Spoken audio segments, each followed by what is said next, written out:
یقین مثل خلیل آتش نشینی، یقین مثل خلیل آتش نشینی، یقین اللہ مستی خود گزینی، سن اے تہذیب حاضر کے گرفتار، غلامی سے بدتر ہے بے یقینی۔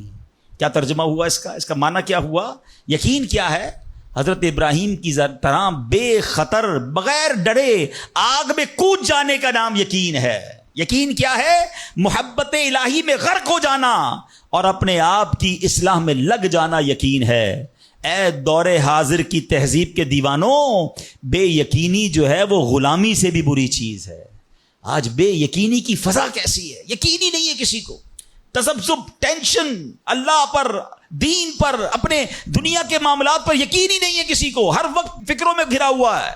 اے میرے پیارے اسلامی بھائیوں، آج غربت عام ہے، مشکلات ہیں، ہر دوسرا آدمی مشکلات پہ پھنسا ہوا ہے، لڑائی جھگڑے ہیں، نا اتفاقی ہے، دنیا میں کئی جگہ تو مسلمان بیچارے ظلم و ستم کا شکار ہیں۔ اللہ پاک ان کی غیب سے مدد فرمائے۔ الحمدللہ مسلمانوں نے تاریخ میں شاندار کارنامے سر انجام دیے ہیں، اللہ کریم نے مسلمانوں کو بڑی شان و شوکت سے نوازا ہے، مگر اب حالات کسی اور طرح کے چل رہے ہیں۔ کبھی غور کیا اس کی وجہ کیا ہے؟ اس پر تجزیہ کیا جائے تو ایک بڑی وجہ سامنے یہ آتی ہے کہ مسلمانوں میں بے یقینی بڑھا دی گئی ہے۔ پیارے آقا مکی مدنی مصطفیٰ صلی اللہ تعالی علیہ وسلم کا ذرا فرمان سنیے۔ مشہور صحابی حضرت ابو ہریرہ رضی اللہ تعالیٰ عنہ اس حدیث کے راوی ہیں، رسول ذیشان مکی مدنی سلطان صلی اللہ تعالی علیہ وسلم نے فرمایا، ما اخاف علی امتی الا ضعف الیقین۔ آقا فرماتے مجھے اپنی امت پر خوف نہیں ہے مگر یقین کی کمزوری کا،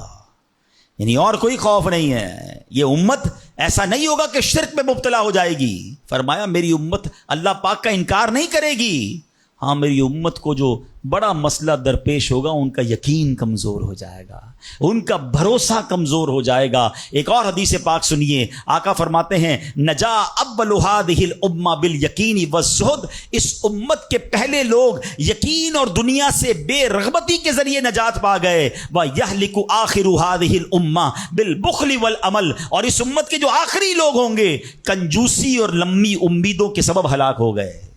پہلے والے یقین کی وجہ سے کامیاب ہو گئے۔ کیسا یقین تھا؟ 313 تھے نا، مگر بھروسہ رب پر کیسا تھا کہ فرشتوں کی فوج مدد کے لیے آ جاتی ہے۔ اور بعد والے فرمایا کنجوسی ہوگی، لمبی امیدیں ہوں گی۔ کنجوسی کیوں ہوتی ہے؟ مال خرچ کروں گا ختم ہو جائے گا، یقین نہیں ہے نا، یہ پیسے چلے جائیں گے، زکوٰۃ نہیں دیتے لوگ، اللہ کی راہ میں خرچ نہیں کر رہے، لمبی امیدیں بنائی، یقین نہیں ہے۔